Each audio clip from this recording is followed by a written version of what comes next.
この動画は自閉症という障害を抱える息子朝日の成長を綴った動画です。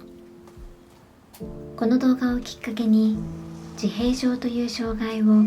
少しでも多くの方に理解してもらえたらと心から願っています。これは朝日が2歳の誕生日を迎えた日の映像です。全く言葉が出ないので1歳の誕生日の様子から1年経ってもあまり成長を感じません。今回の動画では1歳を迎えた朝日が2歳の誕生日を迎えるまで1歳半検診での出来事も合わせてお話ししたいと思います。朝日が1歳を迎え歩くようになってからは行動範囲も広がり、家族で出かける時間も増えるようになりました。それと同時に朝日を育てづらいと感じることが次第に増えていきました。一番に感じたのは言葉が全く出ずに意思疎通がうまく取れないことでした。他にも落ち着きがないことや集中力がないこと、突然どこかへ行っていなくなったりと衝動的な行動を目立ち始めました。少しの時間でもじっとして待てない朝日はスーパーのレジ待ちや公園の遊具での順番待ちもできません。電車やバスに乗って出かけてもおとなしく座って待てないのです。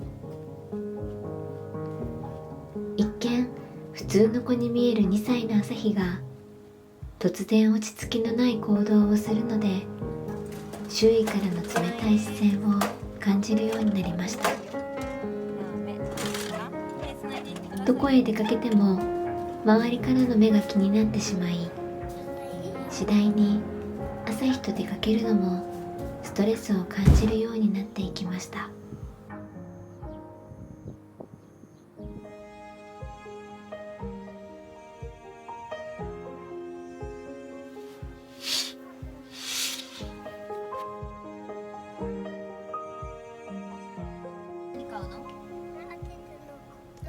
スーパーはなるべく一人で行くようになり、公園は誰もいない公園を選んで遊ぶようになり、なるべく人に迷惑がかからないようにと行動範囲に制限をかけながら生活していました。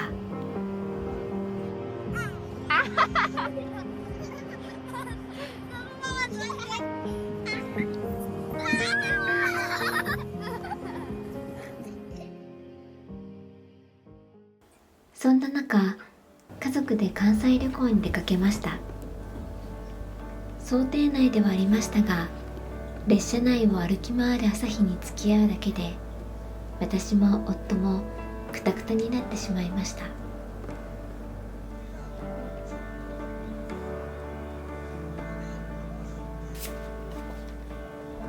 結婚式参列のついでにユニバーサル・スタジオ・ジャパンへ遊びに行きました。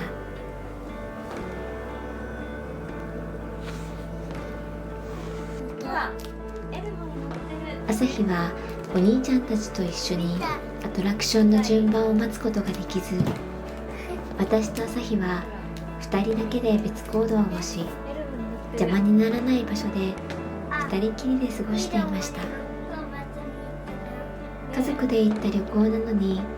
パーク内を家族で満喫したのはほんのわずかな時間でした。それでも初めて朝日と一緒に行ったユニバーサル・スタジオ・ジャパンでの思い出は大切な思い出です。この時期は楽しいことばかりではありませんでした。食事の用意をしたり洗濯をしたり、トイレから戻ってくるとリビングにいるはずの朝日の姿がないのです。窓が開いていて朝日は家のフェンスを登り近くにある公園の高いジャングルジムに登ってたった一人で遊んでいました。ある日、家を脱走した朝日を探すと、いつもの公園に朝日の姿が見当たりません。近所の方と一緒に泣きながら探し回ると、朝日は家から歩いて1分くらいの場所にある駄菓子屋さんまで自分一人で歩いて買い物に行っていました。家にいても気が休まることがなく、家中の窓も閉め切り鍵をかけ、ますます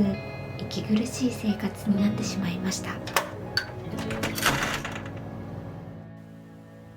一緒に手をつないで会話をしながらお散歩する時間も、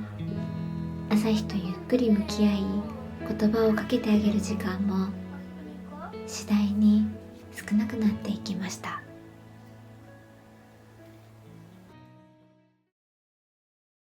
そして1歳半検診の時期がやってきました。1歳半検診ではやはり言葉の遅れが気になり、かかりつけの小児科で相談をしました。その時に児童発達支援センターで言葉の発達の訓練ができると紹介を受けたのですが、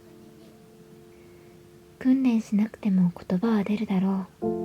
2歳にもなれば次第に喋るようになるだろうと、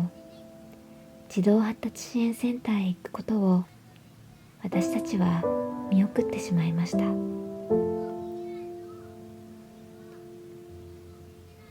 次男の時も言葉は遅かったので、